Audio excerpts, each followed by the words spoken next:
هم خير من خلق الإله ومن برا، كانوا قواميس الهداية للورى. كم كان في أنبائهم من عبرة للناس، ما كانت حديثا يفترى. من أوصل كتب السماء إلى البشر، ما الشمس من نور النبوة، ما القمر.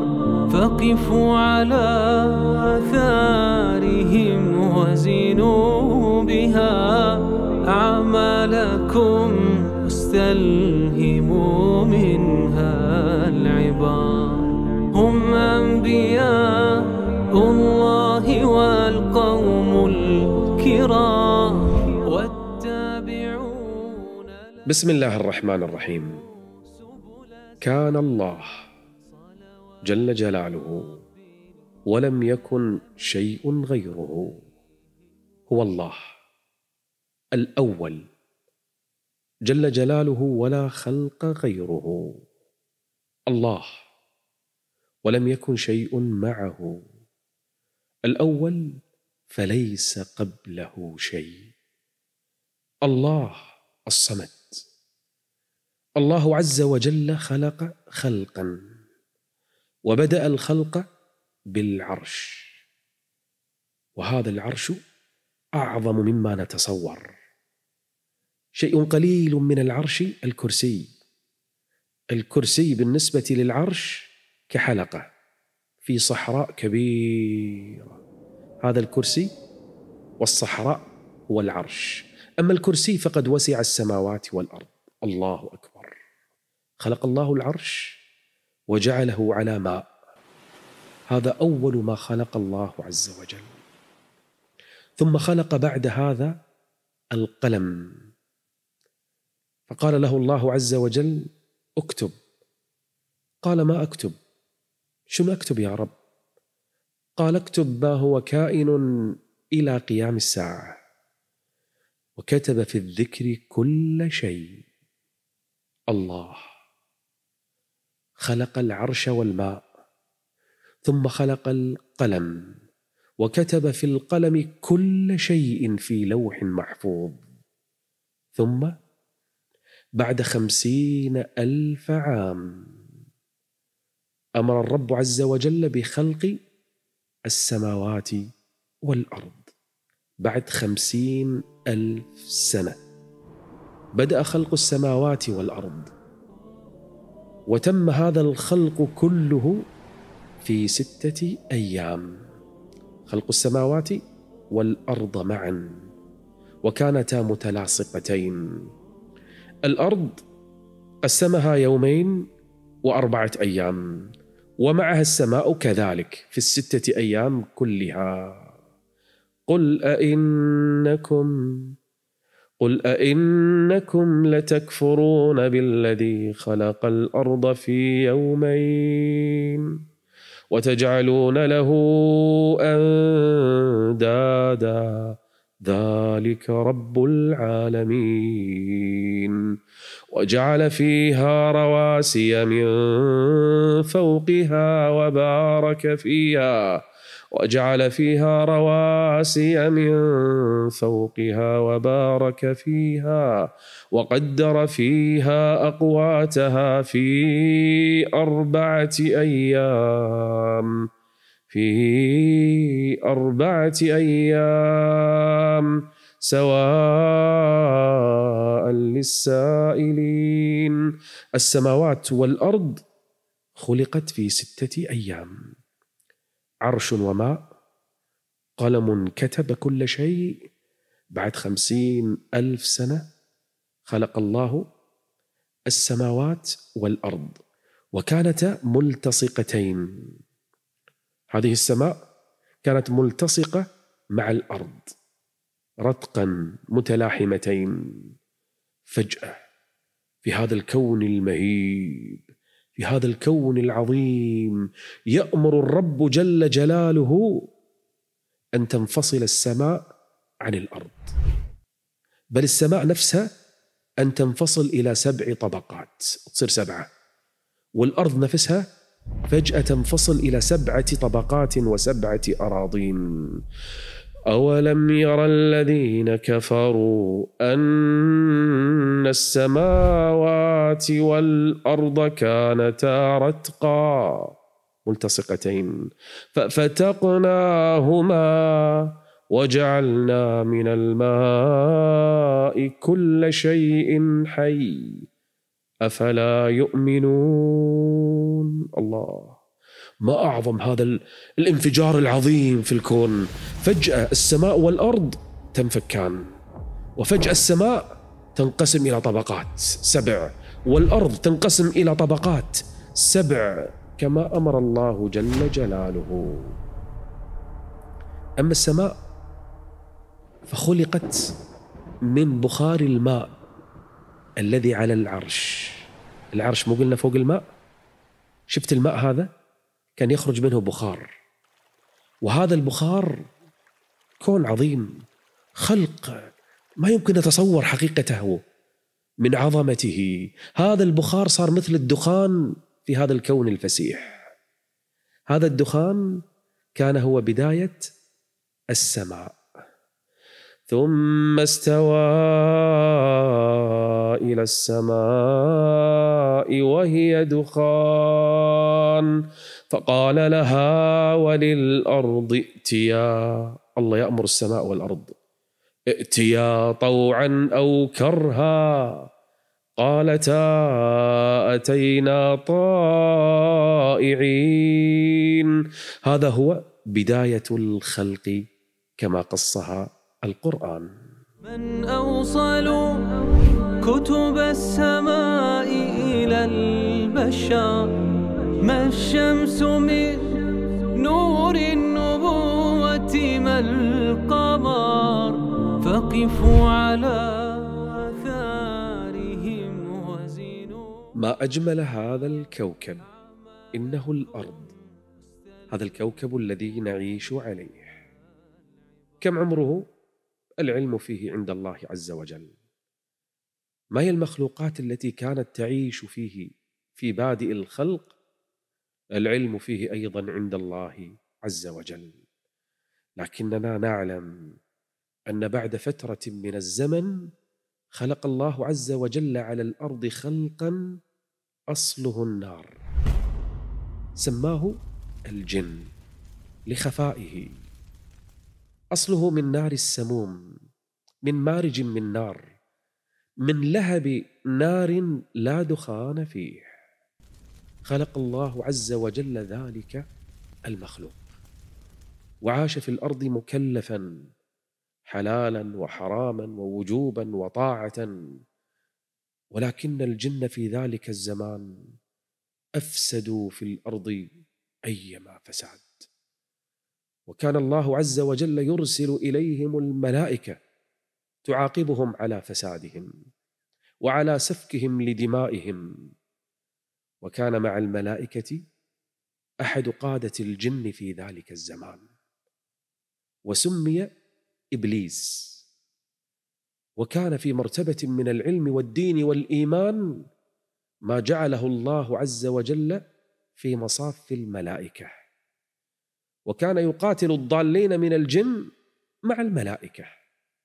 وأحيانا كانت الجن تحبس في جزر في البحار عقوبة من الله عز وجل لهم. كان منهم الصالحون ومنهم غير ذلك، وسفكوا الدماء وأفسدوا في الأرض، إلا ذلك الجني الذي بلغ مرتبة الملائكة فاغتر بنفسه، إنه إبليس الذي عاش دهرا مع تلك الملائكة، حتى جاء ذلك اليوم الذي يطلع الله عز وجل فيه ملائكته على أمر سيفعله جل جلاله. وما هو الخبر؟ استدعى الرب عز وجل الملائكة في الملأ الأعلى، ليست كل الملائكة، إنهم الملائكة في الملأ الأعلى. فأخبرهم الرب عز وجل أنه يريد جل جلاله أن يخلق خلقا جديدا. وإذ قال ربك للملائكة إني جاعل في الأرض خليفة. خليفة يعني يخلف بعضه بعضا، قوم يأتون أجيال، جيل بعد جيل، جيل بعد جيل، هذا معنى خليفة، يخلف بعضه بعضا. وإذ قال ربك للملائكة إني جاعل في الأرض خليفة.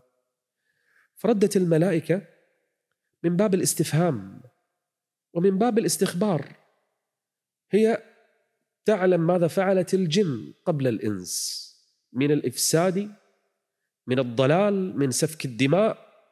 طيب الآن المخلوق الجديد سيفعل فعلها. قالوا أتجعل فيها من يفسد فيها ويسفك الدماء. إن أردت يا رب قوم يعبدونك فنحن أهل العبادة، ونحن نسبح بحمدك ونقدس لك. فرد الله عز وجل على الملائكة قال إني أعلم ما لا تعلمون. أعلم شيئا لا تعلمونه. الله يعلم أن من هؤلاء البشر سيخرج منهم الأنبياء، سيخرج منهم الصديقون، سيخرج منهم خلق أعلى مرتبة حتى من الملائكة. نعم، قال إني أعلم ما لا تعلمون. ويعلم الرب عز وجل إبليس وما يضمره، فهو العليم. فالله عز وجل أراد أن يكشفه أمام الملائكة، وأراد الرب عز وجل أن يخلق خلقا لحكمة. من يعلمها؟ الله. وبدأ خلق آدم. من أوصل كتب السماء إلى البشر، ما الشمس من نور النبوة، ما القمر، فقفوا على آثارهم. بعد أن أعلم الله عز وجل الملائكة أنه سيخلق خلقا جديدا، أمر الله عز وجل جبريل أن ينزل إلى الأرض، هذه الأرض التي سيعيش عليها هذا الخلق الجديد.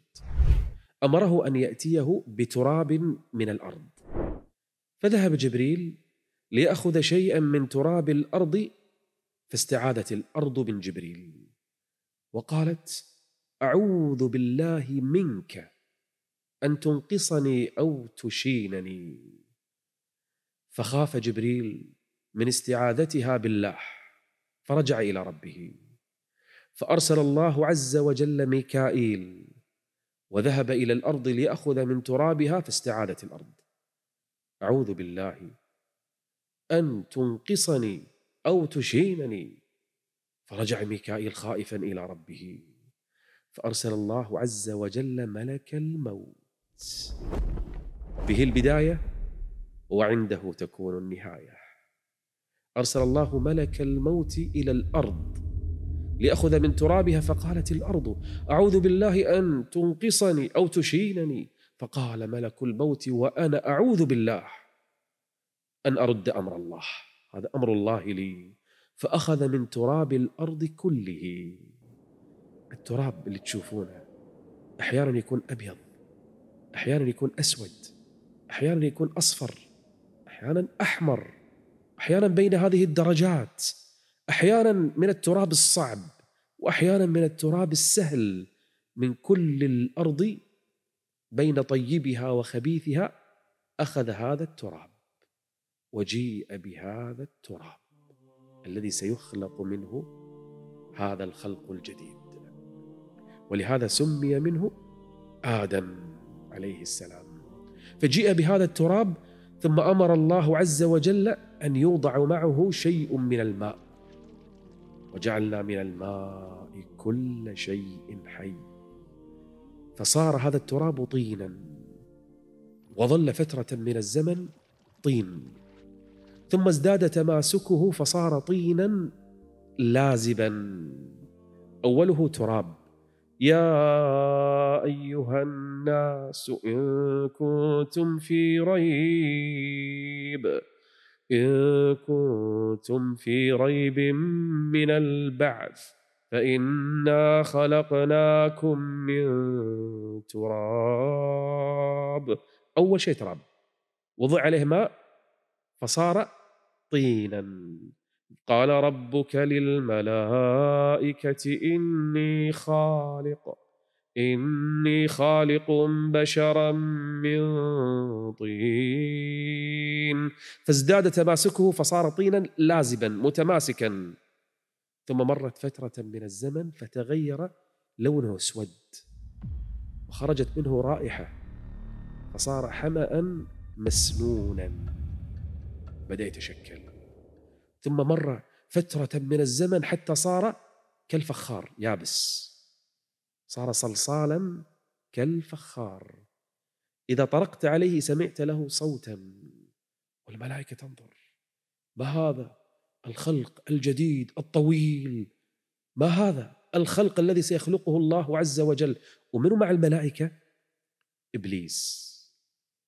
إبليس كان يطوف حول هذا الطين اللي من صلصال صار الحين، ويدور حوله، وأجوف داخله ماكو شيء، كان يدخل من فتحة ويخرج من فتحة ثانية إبليس، والملائكة ما تقرب، الكل يبي يعرف شنو هذا المخلوق الجديد، ما حد يقترب منه إلا إبليس نفسه، ويقول حق الملائكة: لا تخافوا لئن سلطت عليه لأهلكنه.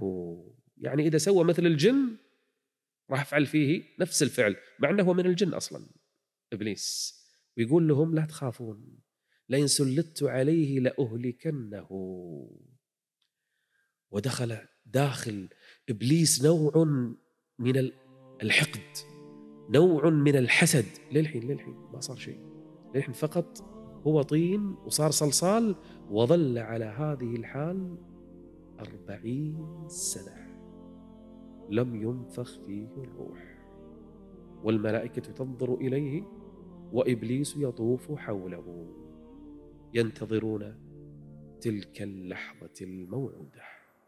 هم خير من خلق الإله ومن ضرى، كانوا قواميس الهداية للورى، كم كان في أنبائهم من عبرة للناس، ما كانت حديثا يفترى. من أوصل كتب السماء إلى البشر، ما الشمس من نور النبوة ما القمر، فقفوا على آثارهم وزنوا بها أعمالكم، واستلهموا منها العبار. هم أنبياء الله والقوم الكرام، والتابعون لهم هدوا سبل السلام، صلوات رب العالمين عليهم وسلامه تعداد من صلى وصام.